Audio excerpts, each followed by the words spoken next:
I'm Corbett Wall with USDA Livestock and Grain Market News, here with your weekly feeder and stocker cattle market summary for the week ending December the 7th, where you had a lighter test of true yearlings and a much heavier test of long-time weaned calves weighing over 600 pounds.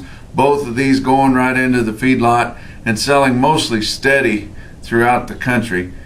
Now your calves, lighter weight calves weighing under 600 pounds, were mostly weak to $5 lower in the heavier trading spots of the southeast and the southern plains, as the dry conditions are just really taking the buzz off of this calf market right now, and not a whole lot to be buying those for, nothing to turn them out on, and pretty short on water and short on feed.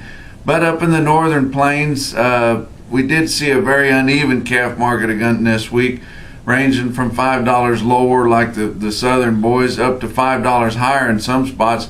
And it really depended on the demand from your farmer feeders, those that had a pretty decent year farming and needed some expense to offset that and build up their cattle inventories to take through the end of the year. They were pretty aggressive and bidding those calves up pretty high, especially if they had water, and most of them have feed, especially silage to feed those calves and take them through the winter. And you just saw a wide range of price trends up in the northern plains, like in Iowa and Nebraska and up in the Dakotas.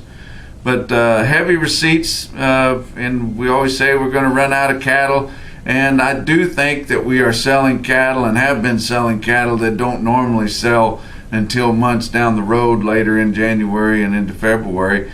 And you see that up in the Midwest, where they normally see their bigger runs in the January time, and they've seen heavier runs in November and December. But the market could have been a little bit stronger than what the trends really show, because the receipts were fairly heavy. As this week, and then we've only really got one more full week of cattle marketing before everybody starts winding down for the holiday break. And most all your sales will be shut down that Christmas week, but probably resume fairly fast right after that, and not so many shutdowns for the first week of January. But this week we saw some big runs and some major sales having wean vac or value-added specials along with their regular sale.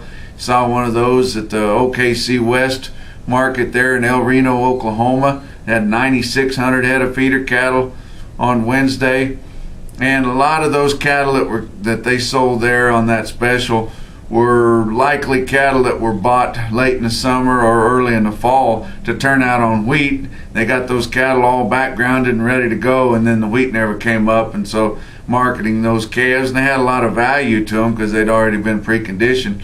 Also in West Plains, Missouri, at the Ozarks Regional Stockyard, a big volume sale, top 5 in the United States there, and a lot of people don't know about it there in West Plains, Missouri, which is right in south central Missouri. And they had 8,400 head there on a wean vac special, and they called most of the calves there $3 to $8 higher because they had new buyers coming in from outside the local region there, and the calf offering was had bigger bunches and more uniform bunches to select from, and had a lot of yearlings too. The top yearling there set had a fancy set, straight load, weighed 834 pounds, bring 149 and a quarter. And you might say, well, we've heard higher prices than that. Really that's as high as anywhere in the nation this week. At a load of 8 weights, 834 pound steers, 149 and a quarter. You got to think where those are at. They're a stone's throw from the Arkansas border in extreme south central Missouri, and it's a long ways to any feedlot there, and it's really a long ways to get into the northern feedlot area where those kind of cattle are likely to go. But the drought is just on everybody's mind. Any kind of moisture that we could get, whether it be a big snowstorm or anything, would probably spark this calf market, as guys would just like to see some form of moisture. A lot of guys say the winter time's the best time to have a drought, which is right, but we just need something to start putting some moisture back into the ground and let everybody know that it can get wet around. But the weather's been really nice, unseasonably warm. These cattle in the feedlots are gaining their heads off. It's nothing for cattle to gain 4 pounds a day anymore, and just everywhere you go you hear stories about cattle gaining over 5 pounds a day, which you never heard that before. And granted, probably the weights coming in on those cattle were empty, and those cattle were probably really green and hadn't had any grain on the ones that were gaining over 5. But still, just think about cattle gaining over 5 pounds a day every day that they're in the lot there, all the way up until the closeout. But you couple that outstanding performance with the dressing percentages that some of these cattle are getting from these feed additives that guys are using now. You know, some of these cattle are dressing like hogs. Some of these cattle are dressing up close to 70%. And, you know, with outstanding performance, a lot of these cattle are making a break even, or even making a little bit of money, when if you just looked at them on paper, you'd think of what they cost and what the inputs were. There was no way that you were going to make any money, but some of these big feedlots are coming out on those kinds of cattle. We're filming this a little bit early in the week. Had a huge carryover from last week. Not very many fed cattle sold.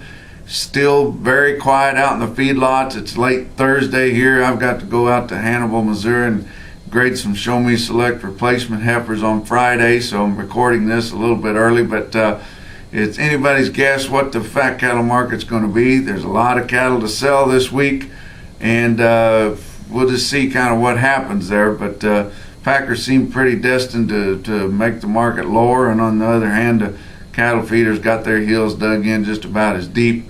But through Thursday, your regional weighted averages here in the northern plains, 8 to 900 pound steer this week cost you $143.99 compared to $144.77 last week and $139.78 a year ago. Down the southern plains, 7 to 8 weight steer cost you $144.22 compared to $144.57 last week and $143.43 a year ago. In the southeast, 5 to 6 weight steer, $141.42 this week compared to $146.04 last week and $140.77 a year ago. Check out the close of the end of the week regional weighted averages and more market information at our website at marketnews.usda.gov. And from the Regional Market News Office in St. Joe, Missouri, we'll talk to you next week.